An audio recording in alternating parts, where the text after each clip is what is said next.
Do you remember anything prior to the accident? Or maybe even the accident? Did I make it? What was ideally a routine traffic accident is now a murder investigation. Ms. Davis, I'm Detective Dan Putman, and we're with the Crimes Against Persons Division. It feels so weird to be outside again. Been 5 months. You okay? Everything just turned upside down for a second. Ever since I got out of the hospital, really weird things have been happening. I don't know if somebody's trying to mess with me, hurt me, or if it's just all in my head. That's a pretty big place to be staying alone. I got an email from a travel company I've never heard of before. Places to visit before you die. This family was in every single spot. It was a husband, a wife, and one of the kids was wearing yellow shoes, and the other had a stuffed monkey. Have you seen or read anything about your accident? Something strange caught my eye, so I pulled the AI folder. That's creepy. Do any of these look familiar? Oh my God. I don't know if I'm freaking out or hallucinating because of these meds. April, wake up! You have to be careful mixing wine and pills like that. I haven't slept in 2 days. And I'm just feeling very vulnerable and confused right now. Because what if there's a logical explanation for all of this? Get out of your house, something's wrong. You're not making any sense, all right? You're starting to freak me out.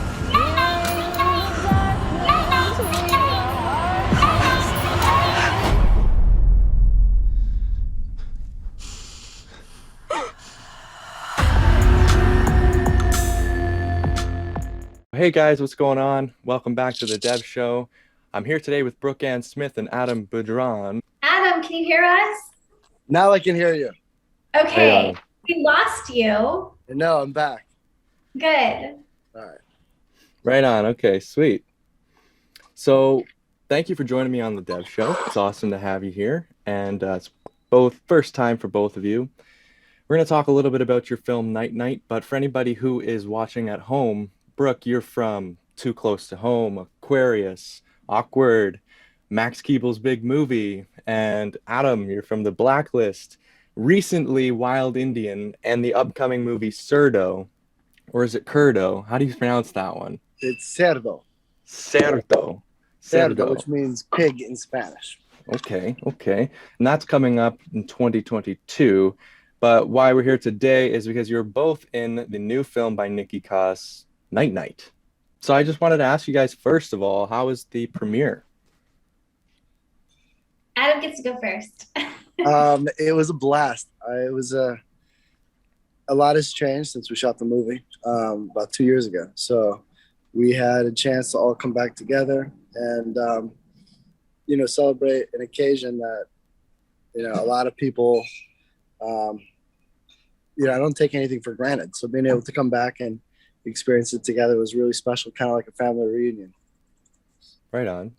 Yeah, I agree with that. And it was really fun to be in St. Louis, Missouri, because our producer, Ryan Delaney, he's from there, and his family was very helpful with the making of Night Night from all ends, from his sister helping with makeup to his mom helping with production. So it's kind of a family affair. So it was really wonderful to meet all of them and to get reunited with everyone and just celebrate all the hard work that went into this movie. Like Adam said, we shot it at early 2020 in January. So wow. So we were ready for it to get out there and celebrate. This movie just happens to be at a time where you have to take a almost 2-year hiatus against your will. When you guys seen the movie, was it interesting watching it for the first time after that long gap of nothingness? Well, I know for Brenna, who plays April Davis, the star of the film, she was like, I was 19 when I made this movie and I'm 21 now, so I know for her, looking back, it's more, a kind of a big deal for her because, 1921 is it's a lot changes for you. But for me, it feels like things sometimes take a long time and I don't change that much. My look pretty much stays the same. So I'm like, 2 years, 5 years, who knows? Yeah. And Adam, I think your microphone's cut off. Oh, there. I muted, okay. It was a lot's changed. And some people had different experiences. And for me, I was pretty nonstop in New York City working at running the busiest restaurant in the city for PostPandemic. So I was going 6 days a week, so I didn't know any different. So that became my new performance. You know, essentially it was like I was running a theater company there, doing bingo every Tuesday night and all this other stuff. So like when Wild Indian premiered, it premiered at a virtual festival. Sundance, for the first time ever, was a virtual festival. Yeah. And so I didn't even watch the movie. I was working, you know, the day of the premiere of Sundance, which is usually like a big deal for quite a lot of people. Yeah. So for me, yeah. So I was, you know, at the restaurant running the show. So when I had a chance to kind of get back to, you know, obviously we're preparing for this premiere, and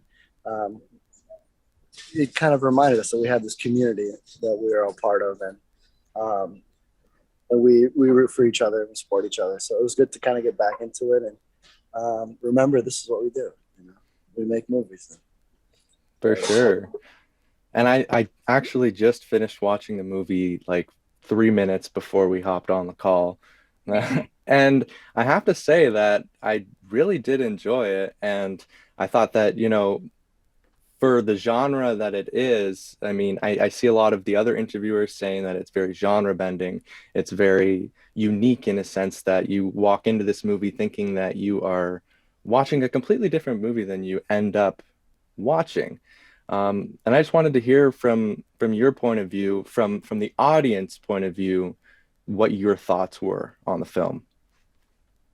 Well, for me, I have to say that I love how stylized the film was. I've said that in a lot of press interviews because I really mean it. I love how Niki Koss took the use of color. You know, the little girl, without giving too much away, yeah, there's yellow shoes in it. And, you know, April Davis will have flashbacks of yellow. And then you'll notice like there's a bowl of lemons when she's having some issues, and the use of blue and red. So I really loved the use of color, how it means something when you're watching the film if you pay attention, and also just the vintage vibe of it. I loved with the costumes and the set, how they took kind of a vintage vibe, which was really fun because it does take place in present day, but it feels very serious. Yeah. I noticed that the one scene where she's in her bed and everything's blue, different shades of blue, but everything, the colors contrast and complement each other. And I also noticed a couple shots that reminded me of a Wes Anderson film where they're going the POV of pouring the coffee. The point of view shots I thought really reflected like a Wes Anderson movie, and I was like, oh, I like that. That's really cool. What about you, Adam? Yeah, Niki is a really sharp eye for what she wanted, you know. So I think that anytime you work with somebody who knows kind of visually what they want, it makes it easier because everyone's just executing around.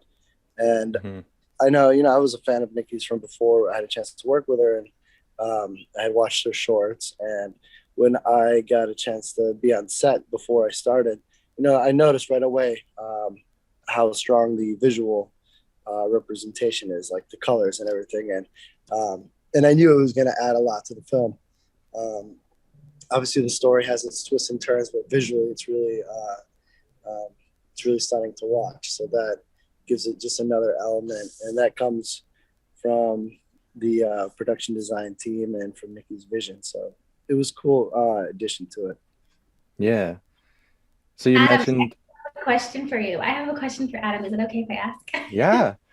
Adam, so I want to ask you, in that very first opening scene, was that some improv going on, or was that all just script written? Oh no, the whole thing was improv.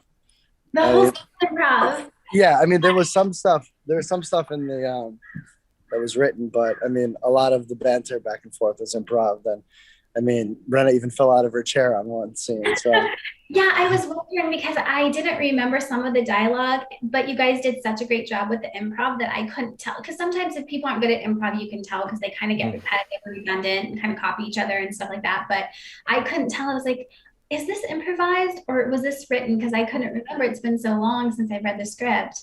But I loved the opening scene, and I loved the banter you guys had going back and forth. It was really great. Oh yeah, no, we kept going back and forth for hours. I want to see all the deleted takes. Yeah, we had fun.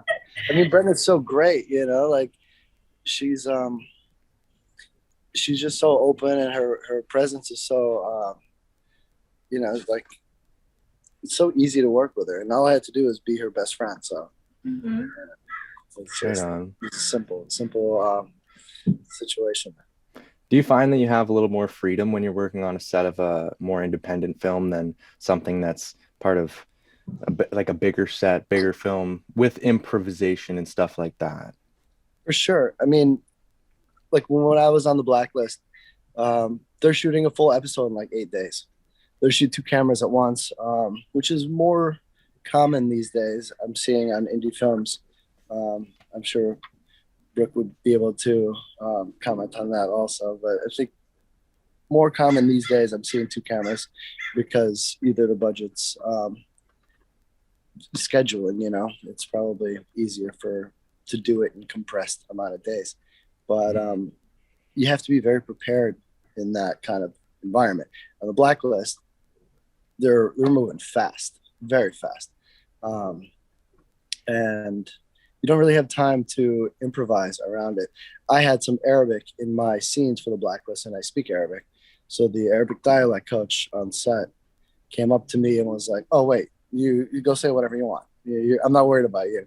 But some of the other people who maybe speak Farsi, Arabic's not their language, and they're trying to like speak the Arabic for the scene.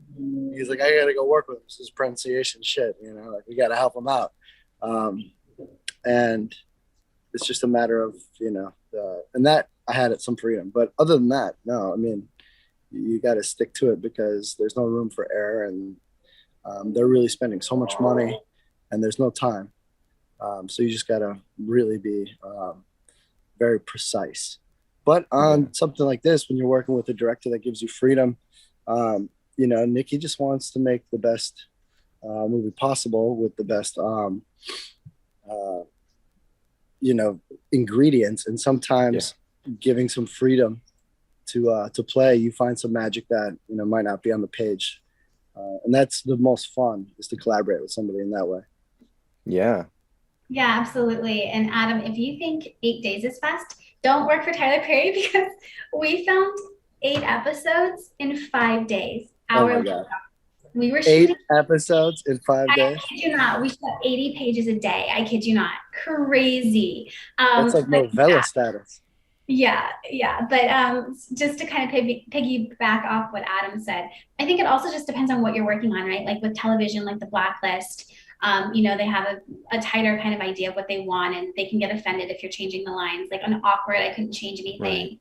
And I'm an actor who likes my lines. I really like my lines. So that was kind of a challenge actually for me for Night Night. It's not that I can't improvise. But I like to have my scene written, and then I can, you know, add things at the end or in the middle or whatever. But with Night Night, a lot of my stuff was improvised, and my character is a mom. So, and I am not personally a mother. So I really had to talk to some moms, and specifically the children in Night Night. I talked to their mom, Amber, and I was like, so how would you, what are the kinds of things you would say to your children when you yourself are at your wit's end? Because I wanted to be really careful of like saying cussing words because they're children, and like all of that stuff. So you have to be respectful of those boundaries. But yeah, I mean, I think it's really fun when you can improvise and you have that freedom. And then also when lines are specific and it's like they don't want any change in them, there's also a comfort there, I think, too, where it kind of takes the pressure off. It's like, okay, I know my lines, I know my character. I'm showing up and doing my job, and then I don't have to, you know, be too in my head about say. And so I wanted to definitely touch on with both of you, if I could hear your stories about how you got involved with this project in particular. And I know you, Adam, you had mentioned you were a fan of Niki's prior to this. So how did you guys get involved? You can decide who goes first. Brooke, I'll let you start us off. Okay. So for me, we have a mutual friend, Jamie Gallagher, who's a casting director who I'd worked with previously. And just one night, she was like, oh, hey, let's go grab a drink at a hotel, and I want you to meet my friend, Niki. And so I met Niki, and I had a project I was working on. before. And then we just became friends. And then a couple months later, she was filming Night Night, and I was in Colorado before filming started. And she sent me the script, and she explained my role. And she said, we need a strong emotional actor, someone who can make this believable. I really thought of you, and I would love for you to do the role. And I took a look at the script. I fell in love with it, and I was like, yeah, of course. Who doesn't want to, work with a female director who's also an actor herself? There's that dialogue where they can really understand you and speak your language. So I was on board. I was ready to hit 2020 working and getting it done. And Adam? Yeah. Basically, it was like New Year's Eve. I got an email with asking me to be a part of it with the character Will, and I looked at it real fast, and it was New Year's Eve, I think, and they wanted an answer in like 2 days. And I'm like, I'm not even going to be able to run this by my team. So the answer is yes. I'll see you soon. Right on. Yeah, it was cool. I looked at it. It didn't seem like it was very demanding time-wise. So for me, it was an exciting way to start the year off and work with a new group of people. So I was super excited. Yeah. I'm sure the script was probably pretty inviting as well, because I mean, at a certain point in the movie, I was just going, I don't know who anybody really is. It got to a point where the twists and turns were they impressed me. It impressed me. I also wanted to mention that the support system that there is within the independent filmmakers, even here in Canada, Southern Ontario, Toronto, we have a great support system of actors and up and coming actors. And I'm sure that you guys are all super excited to just continue working and working on any projects you can. So what are you excited about going forward? Is there any upcoming projects you'd like to talk about? Go. I actually had a pretty busy year in 2020, which was shocking because of the pandemic. I didn't think I'd work at all. So I have a Western coming out called Corsicana with Isaiah Washington. He plays Bass Reeves, which is a real person. You look him up if you don't know who he is. He's amazing. And then I have a film called Wake Up, which is really close to my heart. That's coming out, I think, in January. It's an independent film, and it's about sex trafficking, a little bit of a darker subject, but it was done really, really well. And then I have something exciting coming that I've never done before, which is Sam Barlow, who did Silent Hill. He makes video games. I did a video game, but he films it like a movie. So we actually shot a film, and it's going to be in the video game. And then I think they're releasing the film in addition. So it'll be like kind of two things. So I'm really interested to see how that's cool. going to work. And and that was really fun because I got to play two characters, and that'll be out, I don't know, probably next year sometime. Right on, that's awesome. And Adam? Someone's trying to steal my car. Oh no. No, I did this sci-fi thriller about a AI called Project Dorothy that is kind of low-key, ready to go. So they'll release that at some point next year. Cerdo is a really exciting one. Obviously, we finished filming that. I still have to go back to film the opening and do the voiceover because I'll be the narrator of the film. And that entire movie is in Spanish, except for my character. I'm the el único gringo en la película. So the only Spanish-speaking, Spanglish-speaking character. But that movie is going to be a blast. The director, we call him Tarantino Latino. Okay. Juan Carlos Davoin, he won an Emmy for his film Daddy, which is about child molestation. Also a very intense, it's like a 3.5 minute short film. And he won a Best Director Emmy because it's pretty powerful. Wow. I saw that and I was like, whoa. And then he did another one on abortion last year. So I mean, really, controversial, important topics to talk about. And then I have a few other projects, but I won't get into those because it's still early. Adam, question. Okay. How many languages do you speak? Do you That's a speak good Spanish question. and Arabic? And like what? How did I not know this? Yeah, Spanish, Arabic. I'm a terrible speller in English, but I guess we'll come back to it. Yeah, your Right on. English is questionable, but I know. Is English your first language? Which is your first? Yeah, I learned. I grew up my first 5 years in Saudi Arabia, and so the schools were taught in French and English actually. I don't remember any of the French, which was a bit problematic for other reasons. But just very mild things I can say. But yeah, I learned Arabic. My grandmothers at home only spoke Arabic, and they were very, they were my storytellers. So they used to tell me stories in Arabic, and probably the best storyteller I ever met was my grandma. Aw. And yeah, it really kind of inspired a lot of my imagination as a kid. And then Spanish I learned because my mom's brother lives in Madrid, and I found it important, especially with the demographics changing in the country. I thought it was very useful. And so I just dove in, and I need full immersion. So I was like, all right, use this as an excuse to go to Spain and just live there for a few months every couple of years. So yeah, I mean, those are some of the best experiences I ever had. Completely undocumented, which is the best. Yeah, for sure. So I mean, thank you guys for joining me. Thank you, Deb. Thank you so much for having us. All right, cool.